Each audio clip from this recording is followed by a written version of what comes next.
go out and you're tight with cash. Yep. You go out and get a payday loan. You don't pay it back. Collector's gonna call. I'm gonna jack up your credit. I'm gonna garnish your wages. We're gonna levy your bank accounts. We're gonna lien your property. Let's avoid all that. There's a balance of being able to stay on the front lines, be the example, but also be able to build other people that can run your business for you. Everything rises and falls on leadership. So the biggest driver for me was mastering leadership. I bought my own software, and by buying that software, the person that sold me the software, they also let me bring their developer that created it. So now he works for me. Speed is king. So if you can move faster, you're gonna make more money. My success rate can be anywhere from 17% to 25, all the way to 35% in the first couple of months. What's going on, guys? Welcome back to the Undeniable Podcast. I'm here with my boy Michael Martinez, the GOAT. This guy's been on tour back-to-back today here in Scottsdale. And, man, I've known this guy. He's been out to some of our events for a little bit. He's been just crushing it in the coaching space, so I wanted to have him on here. You guys know the deal. The Undeniable Podcast, I want to bring on undeniable guests who have done undeniable things in their industry and in their space. So welcome. What's up, man? What's up, man? Thanks for having me. Appreciate it. Yeah, it's good to see you back here in the lines then, man. It's been a little bit. You were back out here a year and a half ago? Yes, I came to one of the sales events that you guys had here. Amazing training when we were struggling in our real estate company, trying to get fine-tuned on the sales side. Yeah? Yep. Dude, it's good to have you in here. So you got the biggest thing that I want to talk about. So you got your debt collection agency. Yeah. I want to know, like, your backstory. So that's your big baby right now. And I know you got a couple different companies, but how did that start, man? Tell me about that. Yeah, that's the biggest moneymaker for me is debt collections. I got into the industry in 2005. I started off at a furniture store. I applied for a sales job. They didn't have any sales positions. How old are you here at the furniture job? I was 21. Okay. 21. I'm 41 now, or about to be 41. So when I was 21, I applied for a furniture salesman position, and they didn't have anything available at that time. So they put me in the credit department, like $7 an hour back then, right? 2005. It was too easy for me. You're hitting the phones? No, credit is or applying credit apps, calling references, people applying for credit. So I'm verifying their place of employment. I'm calling their references. I'm verifying, their credit's not all shot out. Yeah. So I was getting through a lot of applications really fast and accurate without mistakes. So the owner approached me, and the owner says, "This is too easy for you. Didn't you apply for a sales job?" I said, "I did. Do you have one? I'd rather do that. This is not challenging for me at all." This is a few weeks in? Yeah, like a week in. Okay. And he says, "Okay, I have a collection job open. Do you want to try that? It pays $2 more an hour. I'll bump you up to like $9 an hour from 7 to 9, and it pays commission." Yeah. I go, "Let's do it." So my first month, I started smoking everybody. There's probably like 7-8 collectors on the team. Yeah. Like my second month, I was number 1, number 2. So they offered me a supervisor position, but they told me I had to wait a couple months. Okay. And then a couple months never came, so I left. I want to go work at a actual collection agency. Found an ad posting in the Penny Saver back then, if they know what it is. What's the penny? Is that the magazine, or Penny what's the penny? Saver is What's like the Penny Saver? Penny Saver is like the old school way of like finding cars for sale. It was like the Craigslist on paper, bro. Okay. So it's like, imagine before Craigslist, right? Yeah, yeah. Damn, that's how old I am. So the Penny Saver, I got a job there. My first debt collection agency job, and I never looked back. And so walk me through that. So you go in, you're 21, you go for the furniture, right? They're like no sales spots, and you go for the debt collection, or you were doing the credit stuff. Crushed that, then you left and went to this other place. Was this a full-blown like call center? Was there training? Were you thrown to the wolves? My first couple days into sales, it was like just straight Wolf of Wall Street. Like I just got thrown in, literally got hired by a dude with a freaking ankle bracelet in the car business, telling me we're gonna make $100,000 a year. I'm 19 years old. I feel like everyone's first step into the sales always has like something crazy. What's funny is now that I look back at it, because now I like to call it a somewhat sophisticated business. Now that I look back at it, that collection agency really didn't have a good onboarding plan. They didn't have a good training process. It was like you said, they just kind of threw me in, right? Now that I look back at it, I leveraged some of the other collectors that one of them now works for me. He's one of my collection managers. He runs a team. He runs my new agency as the collections director. He kind of coached me a little bit.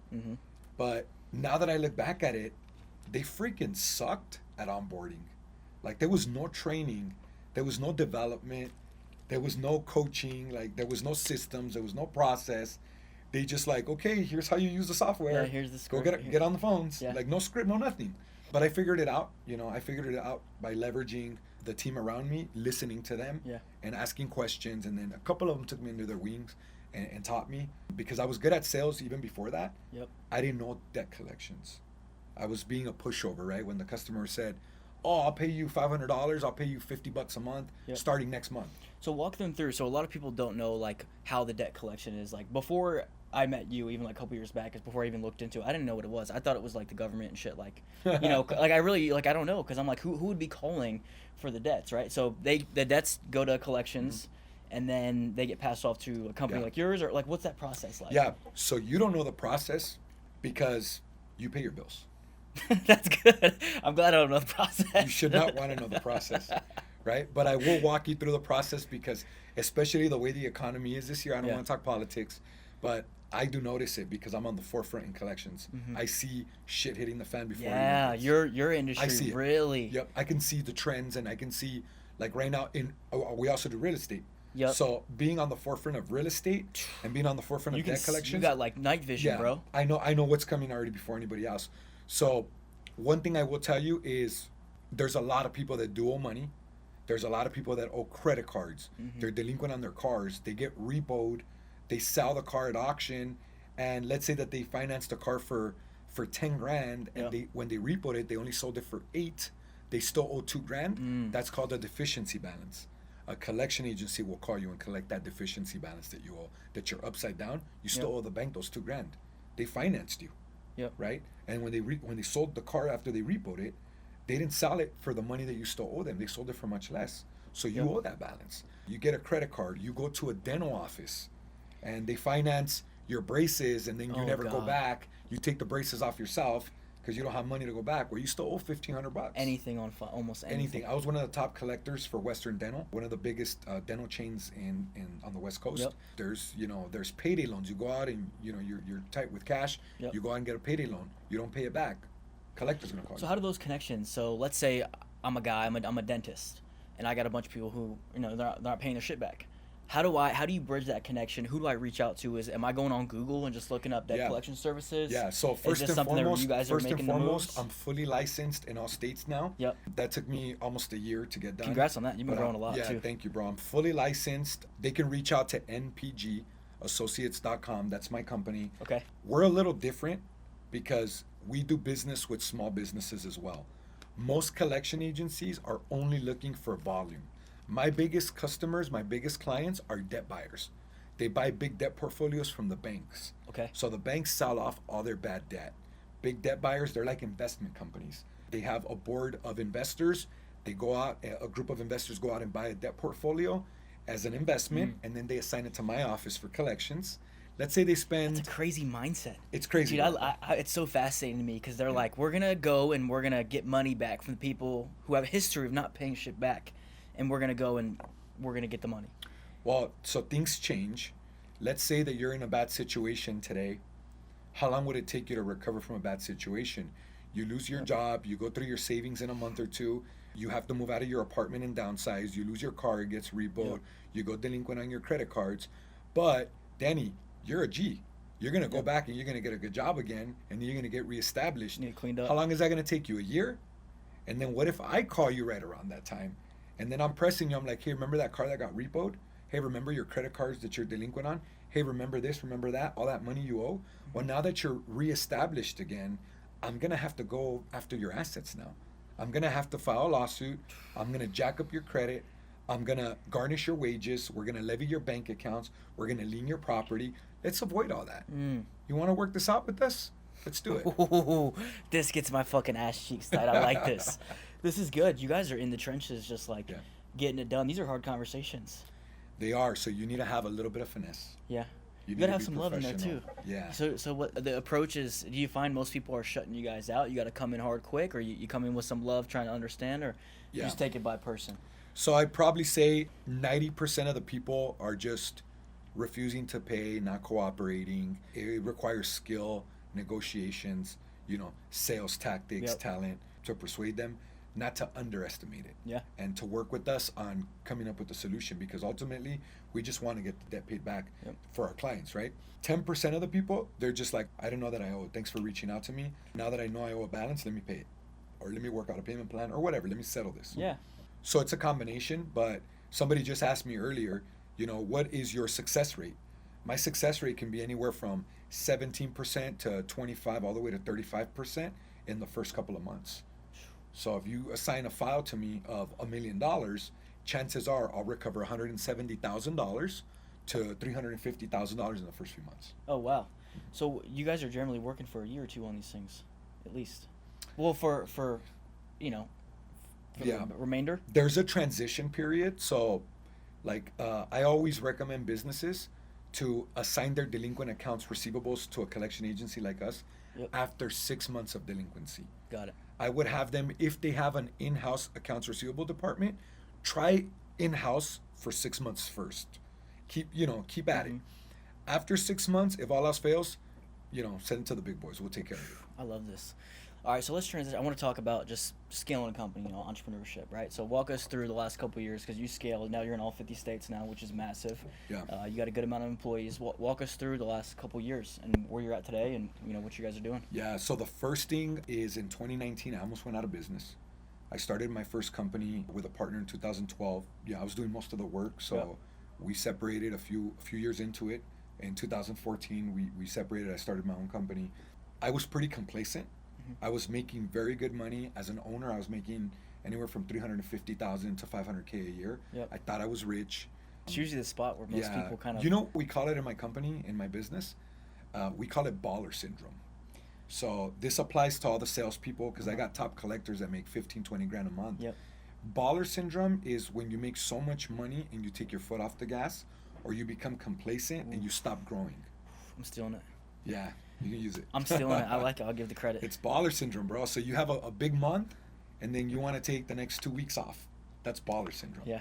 So I had baller syndrome. I thought I was rich, making very good money. We were traveling Europe. We got married, bought a house, buying Mercedes cars and all this stuff. And then I got hit with a lawsuit in 2019, $1 million lawsuit, Navy Federal Credit Union. I was in the backseat of that lawsuit. Mm-hmm. It wasn't my fault. It was the debt buyers that bought the debt from the bank that resold it. But it just so happens that I was the agency that was collecting, so I was along for the ride on that lawsuit. Almost put me out of business. I literally had 40 grand in the bank. I had payroll for 25 employees due the next month. Till this day, I don't even know how I made payroll. I don't know how I did it. But I started learning about real estate wholesaling, and I started learning some of their strategies. I didn't know anything about marketing. Yeah. I didn't know about running a sales team, metrics, KPIs, leadership. I didn't know about any of that stuff. So when I started learning that business, I applied some of the strategies to my collection agency, and I broke records. I learned how to run a real business, right? So when it comes to scaling, you have to first learn how to operate a real business the right way. And it's all going to start with marketing, sales, operations, systems, processes, leadership, development. There's a lot that goes into it, bro. Shit ain't easy. It's so important, man. I think every entrepreneur just has a crazy fucking story like that. Like 40 grand, like Alex Hormozy, I always think about that story with like Gym Launch, or I think about with Andy, which is like the car business, just crazy fucking, went south for me. Like I had my dad die. It's like that threshold where you finally decide that like, dude, I gotta go harder, from going from that to then where you're at now. How many employees do you have? Right now we're at about 60 at my headquarters, and then 100 overseas. 160 employees. Yeah. So how, a lot of people can figure out the sales. A lot of people can figure out marketing to some extent. What was the most difficult part for you? Was it the operations transition? Was it finding that leadership? Was it, what was the most difficult part the last 3 years for you to really get the team churning and pushing? I'm going to use John Maxwell's everything rises and falls on leadership. So the biggest driver for me was mastering leadership. There's a lot of other very important factors, but leadership, to me, is the most important one. And it's safe to say that I lacked I lacked a lot of leadership. Back in those days, I lacked keeping focus on certain important parts of the business, like operations. Sales and marketing is really important when you're going from 0 to $3 million of annual revenue. Past 3 million to 8 million, these are break points. 3 million to $8 million, you have a whole different set of problems, right? 8 million to 15 million, you have a different set of problems. 15 to 25 million, different set of problems. That's where So I'm true. stuck right now. I'm stuck at 20 to 25 million, which I'll break through. Yep. But it's been more challenging than I anticipated. So I needed guidance from mentors and things Yeah. like that. What's been the big focus? What do you think is going to get you through that next phase? What are the one or two things that you're really learning right now, or that you think are going to really help it push through? Is it finding the right people? Is it really that system? So It's a little bit of everything. Obviously, it falls on the leadership, Yeah. right? But like right now that you're aware of that, now it's a matter of like how do we enforce these things? What's broken? Yeah. You know. So to get past 25 million, it's going to be a combination of operations, leadership and people, right? So teams, team building. Yeah. Middle management. Yeah, so it's hiring, developing, Yep. retaining, right? And then promoting, Yep. transitioning people to higher position. Yep. A big part of it is also automation, okay? On average, when a company is between 15 and 25 million dollars, on average, they're running on 17 different systems, okay? You may have a merchant account, a CRM, another software for this. You have your marketing over here. Like you have your phone system over here. Yep. Like You're you using have, a phone burner, you're using a CRM, you're using ClickFunnels, you're using this. it's insane. I know we know exactly how it is. Yeah. So automation will help you move faster, Yep. which will help you get through that break point. So if you're between 15 million and 25 million, that's why I bought a collection software last year, because one of my mentors taught me this. I seen it coming. Best thing I could have done. I bought my own software, and by buying that software, the person that sold me the software, they also let me bring their developer that created Oh, yeah. it. So now he works for me full time. He's one of my executives now. He's Oh, that's my legit. my director of technology. So I can adjust my software and my technology real time. It's even come to the point where he hired a second developer under him It's beautiful. because we're just operating so fast. Yep. So if you can move faster, you're gonna make more money. Speed is king. Speed Yep. is king. Let's talk about the people. So, you didn't have any training when you went in to sell, right? To try to figure things out. You came in, no script, no nothing, thrown to the wolves. It's pretty much like 90% of sales organizations almost feels like. No one wants to train. No one wants to really get their people out. Leadership is lacking all throughout this country in a lot of different businesses. What type of, so let's say I walk in day one to debt collection. What does it look like? Do I get scripts? Do I get put on a team? Do I shadow? Oh, yeah. I know you love this shit. So You're talking dirty to me, bro. What's it look like for me? So processes can be boring. We have a hiring plan for starters. So we have a process on how to run our Indeed ad. What does our Indeed ad have to look like? What information is our Indeed ad? When people reply to our ad and apply for the position, what does that process look like? We do a phone interview, then we do a second interview, then we do an in-person interview. So three stages. We have 3-stage interview. Okay. And then once we decide the best candidates to hire, then we set a class of at least 5 people to hire on the same day. So we Yep. do an orientation. So they'll go into our conference room for about an hour. There's an intro video with me welcoming them on board. It's a whole process, right? So on that welcome video, we're explaining our expectations, our core values, our mission, our vision, and we're preparing them to be, valuable asset and member of our team. And after the 1 hour orientation, they just breakdown of expectations. Yep. What time do you start? How many calls do you have to make? What expectations, right? Yep. Then we start going over the actual training with them. So we'll show them how to use the CRM. Yep. We'll show them the script. We'll break down the script. We'll give them some rebuttals. We'll have them listen to some recordings. Then we put them out on the floor to listen to the other collectors, engage in action. Then towards the end of the first day, we'll get them on the phones. We'll let them on the phones and we'll see how much coaching they need, how much they were able to retain, how much they're applying from what they learned throughout the day. And then you have managers that are just sitting there coaching them. Yeah, I like that. See, I'm like a person, I love that. You just run them through everything. I'm a believer, and we run them through the whole process, expectations. But I almost want to get them. I don't want to run somebody through a month of training. That's like one thing I see where a lot of sales organizations, they fuck this up, is they'll run somebody through almost a month of training and shadowing and not doing the action, not picking up the phone, not seeing what this person can do before they decide just to let them hit the phones. Because you could do through a month of training, but they never get to actually see the charisma, the conversations, the objection handling, the process, how they do things. It's all just in theory. I like a couple days or even, 1 or 2 days and then right to it just to kind of see where they're at. Because you'd be surprised, a lot of the top, most best salespeople, as soon as they hit, and you know this, they just go. They're gonna figure it out. They don't even want the 1 day of training. They just want to go and hit it. You know what I mean? If they can't figure it out in the first few days, they're not good for the role. Mm-hmm. That's really what it comes down to. In our real estate company, what I do is I start you off as a cold caller, right? I call them shot callers, but they're cold callers, telemarketers. Yeah. So, and this is all overseas in Egypt in our real estate company. I start them off as cold callers. Then the top cold callers, because they're in Egypt, we look at a few things. How many leads a day are you bringing in on average? What's the quality of your leads that you're bringing in? How good is your English? How good do you understand American culture? I've been one of the only few people that like those I know. last two things. Oh yeah, dude. Well, they're overseas. They have to have good English and they have to understand our culture. Like, who's our president right now? Who's up for president? Yep. When is our election? What are popular sports?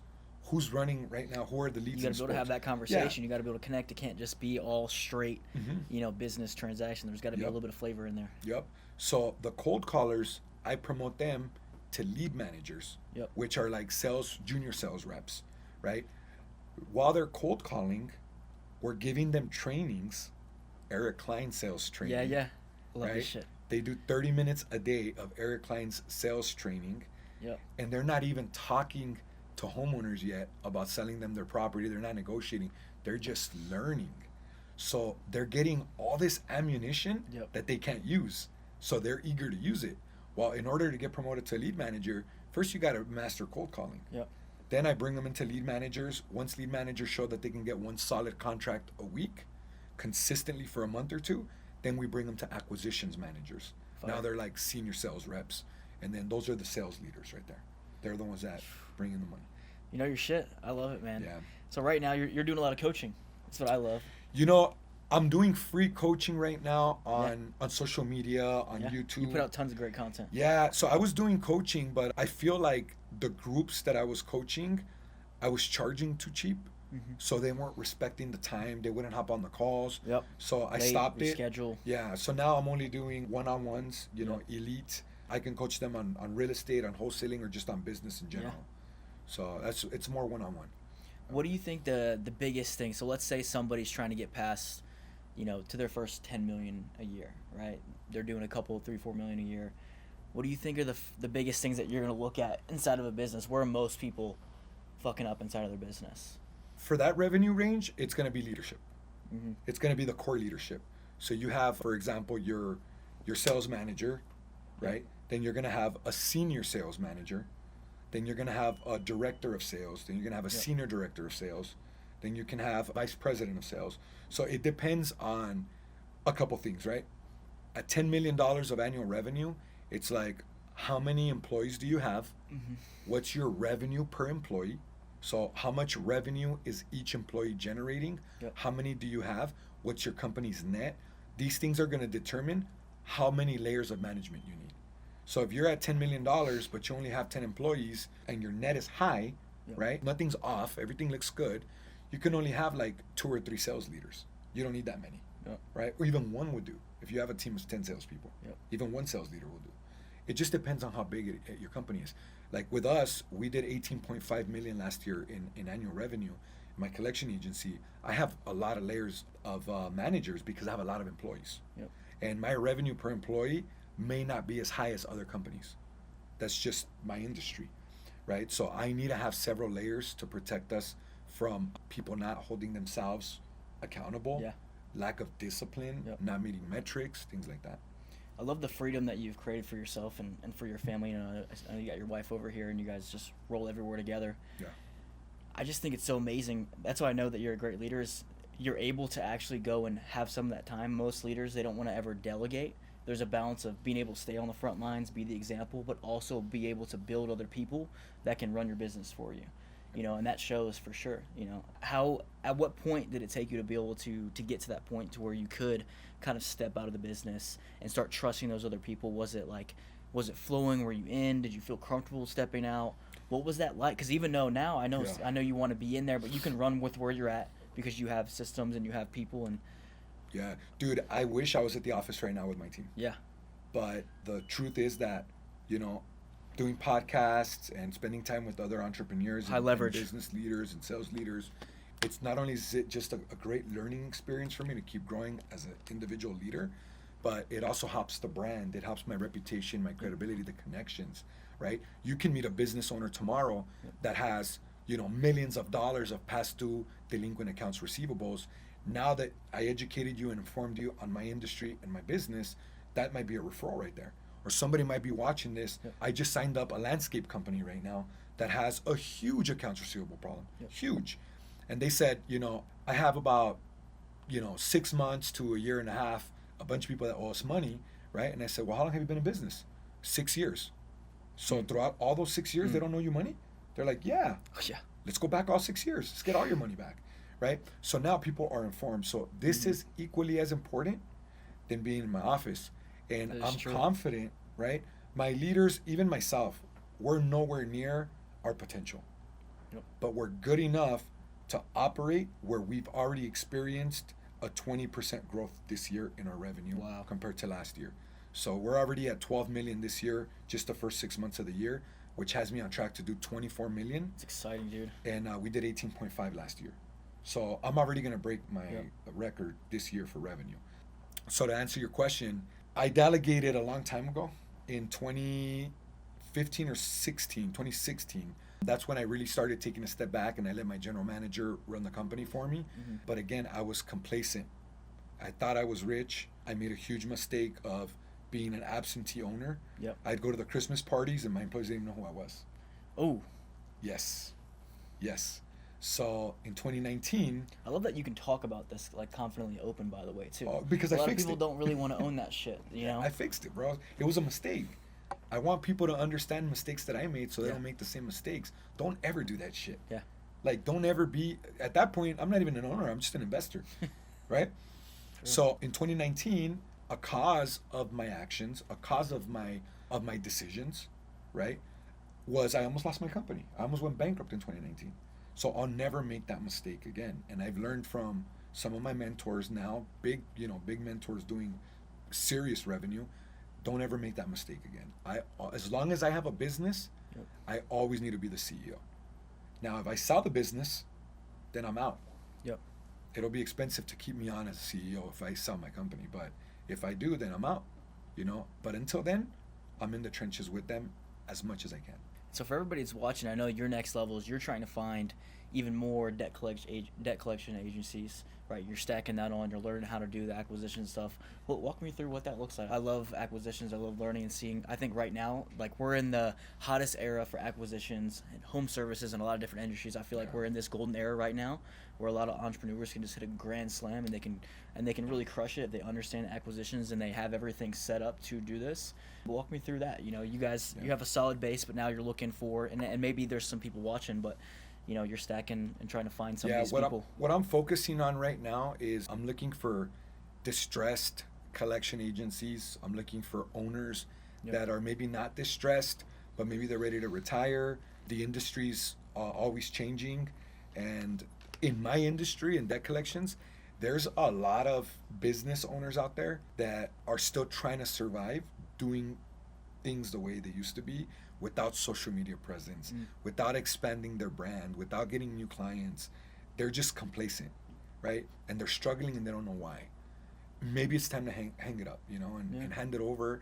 If you want to get into another industry, or if you just want to retire and you consider selling your company, that's what I'm doing right now. I'm looking for agencies. I don't know much about buying businesses, but I'm learning. That's also part of leadership. If you don't know how to do something, but you know that it's going to be critical to the survival and the future and of your success in your business, you got to learn it. Yeah. Well, the thing is, you got a successful company right now, and the goal is like just figuring out, how to acquire that is one thing, but then a company could plug in when the timing is right, once you have all the stuff ready. But they can plug in. You have the systems, you have the processes, you have the hiring, you have the training, to where someone can come in, their people can come, and they can get a good piece, and it can be a win-win situation for somebody that's just not. It's just not working. They're not flowing. They don't know it, or maybe they don't have the time or energy, and they want to move on to a different business, something. Let the guys know what they're doing. Keep blowing it up. Yeah, and for the sake of their team, if they care about their team and the survival and the success and the continued growth of their team, personally, professionally, and financially. Consider selling. And at a reasonable price, and let's rock. Your biggest tip for any entrepreneur that's out there that's just trying to make it, that's going through that $40,000 left on payroll, that has a vision for themselves, has a vision for their team and for their family, what would you tell them? I would say have faith, number one. Have faith in yourself, have faith in the universe, have faith in God. It's going to be all right. Number two is invest in yourself, not just the money, but the time. Yep. Okay? I would say read a lot of books. A couple of authors that I can suggest is, for starters, John Maxwell, the #1 best-selling author of nonfiction books, Leadership. Yep, leadership. He's the king of leadership. Yep. Jim Collins, Napoleon Hill, Sharon Lecter. I mean, there's so many great ones. Tim Grover. There's so many great authors. I love Tim Grover. Oh, dude, Tim Grover is a beast. Relentless changed my whole. Relentless and Winning. Yep. 2 best mindset books you can have in the entire game. Oh, You don't have your mindset together. I think that's like a big thing too. It's the biggest thing in entrepreneurship is just mindset. Yeah. Because you can learn, you can pay to play, you can figure out the right people, you can get the relationships, you can, if you just use your brain, you can get ahead. But if you don't have the right mindset to push through, people just break, they quit. Yeah, and then hiring mentors, coaches, going to events like the events that you guys are throwing this weekend with Patrick Bet David. Go to those events. Go to seminars. I know it sounds cheesy, but it will change your life if you take it serious and you apply the stuff. Don't just go for sport. Actually apply it. Take notes. I always used to go to events, dude, and I would gain a lot from events, but even without taking notes. I would just pick up on nuggets, and then I'd go back and I'd apply it. Now, even, making way more money than I used to make 2-3 years ago, I go to events now, I'm like a freaking sponge, just taking notes. And then I get back into my office and I'm just scrolling through all my notes. And now I'm a lot more proactive with attending events, seminars, buying training. I love the connections, the people. Like I'm a relationship guy. Network. I just dropped $15K to go to Patrick Bet David's The Vault. I want to go CEO because the people I want to connect with. The general admission is great. I can learn. The next level up is great. If that's what you got to get in the room, get in the room. But after a certain level, it's like, what can I do all day long, right? As a salesperson, I can keep banging the phones, keep doing that and playing that game, or I can pay to play and I can get in a room full of 100 people that all can afford the fee. They're all there to learn at the highest level. They're there for the connections, the relationships. That's what the fee, that's what it is. Yeah, dude. And I mean, if you go and you find out that somebody's at 5 million or 10 million and you start networking with them and you ask them, like, what are you struggling with? And they're like, oh, I got the marketing down, but I'm struggling in sales. Dude, that's what I do. We'll coach your team. And now you just got your 15,000.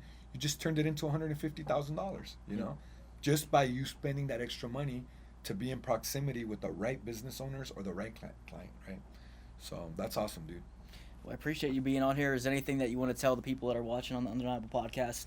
One tip, one thing from just being on here that you've gone through that you could give to the people? So I would say, again, to, invest in yourself, not just money. You will need money, but not just money.